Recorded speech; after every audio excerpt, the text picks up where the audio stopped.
Hello and welcome to AutoCAD 101.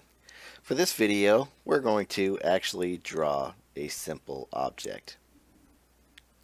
Now, first off, let's talk a little bit about the dynamic input system. If you go down to the little menu down here at the bottom of the screen and click on Customization, you can see that dynamic input is one of the options which I have turned on. And these options only turn them on and off of the quick bar down at the bottom. So if you look down at the bottom of the screen, you'll see this option clicking on and off. And it just makes it available to be quick picked. So you see it's right here.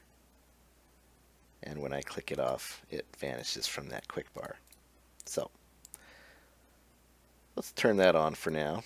By default, I believe this is on when you first install AutoCAD, so I'll turn it back on. And if I type in the line command, and starting from 0, 0, if I type 1, 1, it takes me to this first point, which is at x1 and y1. Now if I type in 1, 1 again, it goes one more in the x direction and one more in the y direction. So let's delete those. If I turn this off, and I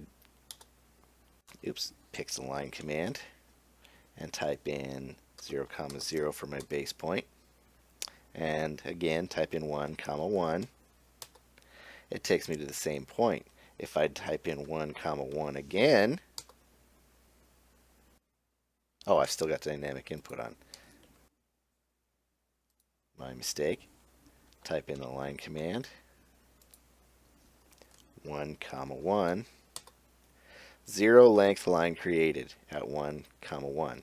So what this is trying to do is draw a line, and the start point can be anywhere, to that point which I specified of 1, 1. Instead of drawing a line one in the x direction and one in the y direction, it is drawing a line to the point 1, 1 on the grid in our universal coordinate system.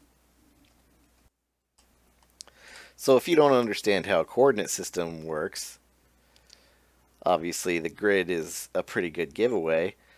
We have, and since mine is set to US Imperial, I have it's all in inches. In the x direction, we have a grid: 1, 2, 3, 4, 5, 6, and 7, and so on.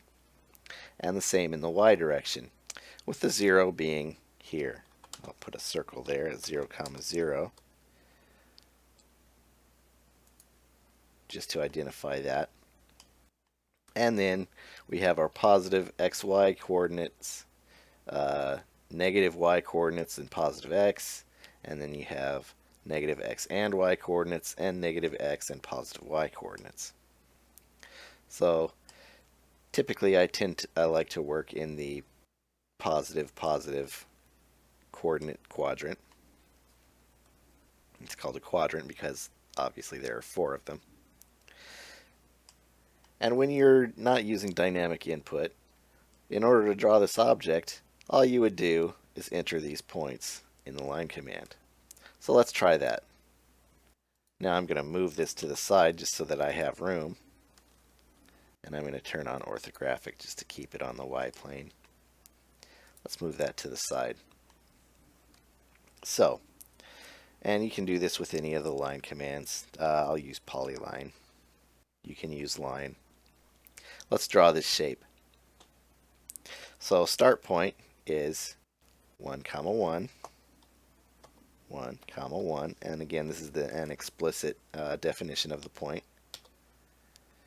And then instead of going at 0, 1, which would work the same, which would be moving 0 in the x direction and straight up 1 in the y direction, we can just type that point. 1, comma, 2. And that gives us a line with a start point at 1, comma 1 and an end point. Oh, it doesn't even list it on a polyline. Never mind. Let's try that with a line. 1, comma 1, 1, comma 2.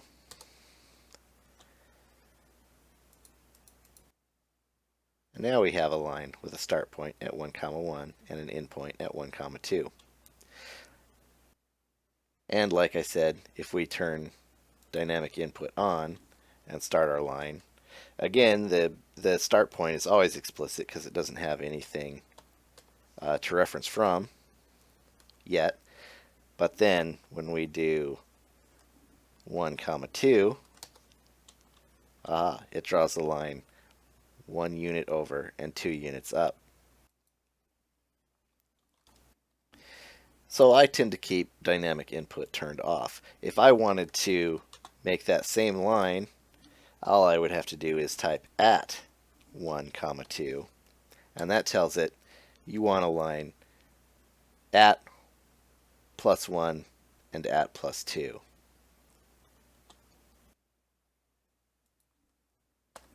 But for now, we'll carry on drawing this object. So from 1, comma 2, I'm going to 2, comma 3. So I just type in 2, comma 3, 2, comma 4, 1, comma 5, 1, comma, 1, comma 6. And you can see I'm drawing this shape 3, comma 6. Now if I at any point wanted to just draw the next line dynamically or with the at symbol, how would I do that from here?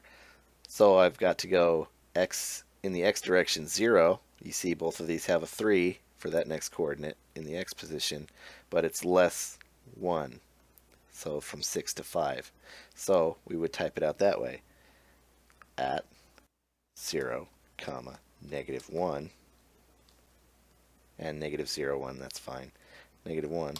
And you see I have that same line. And just to prove that, you see I have a start point 3, comma 6, and then an end point 3, comma 5, which is where I'm trying to get. So let's carry on. 5, comma 5. And you'll notice I'm not using orthographic right now. If we know these points, we don't need it. It'll draw exactly as we type it in. 5, comma 6, 7, comma 6, 7, comma 5, 6, comma 4, 6, comma 3, 7, comma 2, 7, comma 1. And then from here I can either type 1.1 or just close. Oh, maybe not, because I ended the line command and it was looking for this point. So I actually made a mistake.